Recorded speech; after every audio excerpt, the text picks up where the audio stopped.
अव्यवस्थित व्यक्ति जीवन में चाहे जहां चला जाए सब गड़बड़ी हो जाएगी।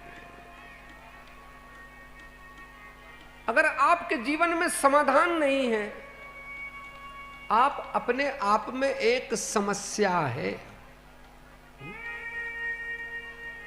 तो यह समाधान कैसे हो, ये जीवन की समस्याएं कैसे दूर हो?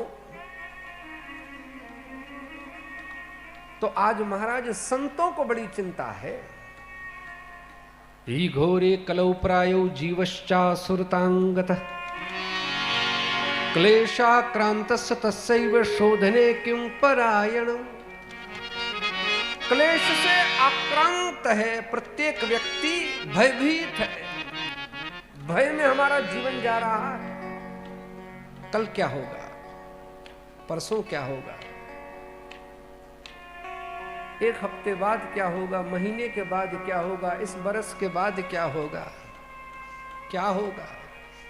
तो कहा महाराज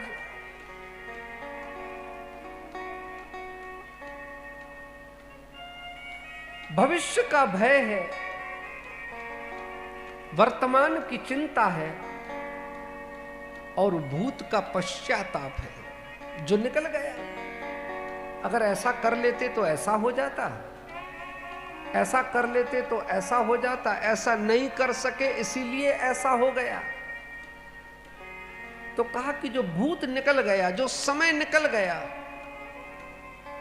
तो कहा महाराज उसका अब बहुत ज्यादा चिंतन मत करना। क्यों? करते रहोगे तो कुछ भला तुम्हारा होने वाला है नहीं। और अगर भगवान की इस कथा को नहीं सुनोगे तो वर्तमान तो चिंता में व्यतीत हो ही रहा है, लेकिन भविष्य का भय भी तुम्हें सताता रहेगा। भगवान की कथा हमारे जीवन में क्यों आवश्यक है? क्या जरूरत है कथा की? तो कहा जीवन में याद रखना, अगर कथा नहीं है तो भगवान का पूरा पूरा परिचय नहीं है। भगवान का परिचय कौन कराएगा? तो कहा भगवान का पूरा परिचय तो महाराज ये भगवान की कथा ही कराएगी। जीवन में कितना भी पूजन कर लो, कितनी भी अभ्यर्थना कर लो, प्रार्थना कर लो, जप कर लो, तप कर लो, यज्ञ कर लो, सब कुछ कर लो,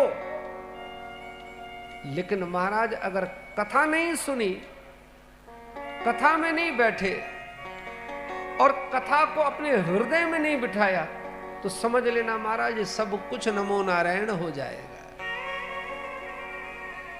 कहा महाराज इसका प्रमाण? कहा हाँ है। एक बार प्रहलाद जी बैठकर पूजन कर रहे थे और महाराज उसी समय वहां से नारद जी निकले। तो नारद जी ने कह दिया प्रहलाद जी क्या कर रहे हो? कहा देखो मैं भगवान का पूजन कर रहा हूं। कहा चलो पूजन बाद में कर लेना, कुछ भगवान की कथा हो जाए। कहा नहीं नहीं, कथा नहीं, पहले भगवान का पूजन करूंगा, मैं भगवान के पूजन में व्यस्त हूं। नारद जी ने कहा जैसी आपकी इच्छा हो। नारद जी आगे बढ़ गए। महाराज आगे बढ़ गए तो तत्क्षण ही महाराज प्रहलाद की बुद्धि बिगड़ गई।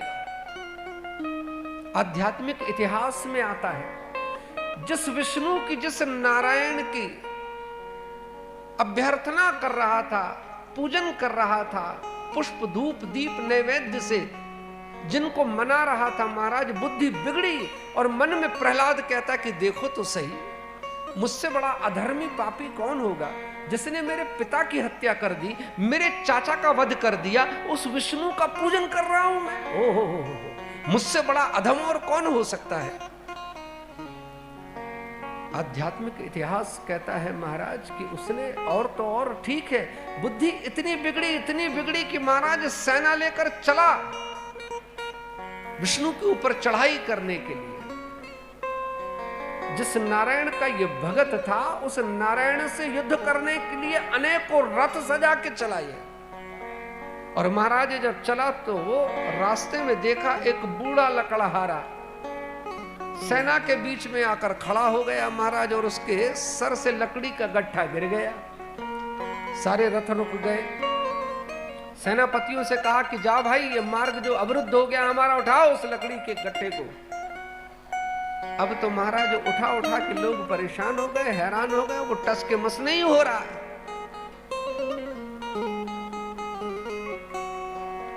और सेनापतियों से कहा कि जाओ जाकर तुम लोग भी हाथ लगाओ। तो महाराज 10-10, 20-20 लोग उठाते, लेकिन वो लकड़ी का गट्ठा है कि वहां से टस का मस होने का नाम नहीं ले रहा। जब सबकी शक्ति क्षीण हो गई तो प्रहलाद को लगा कि लगता मुझे उतरना पड़ेगा।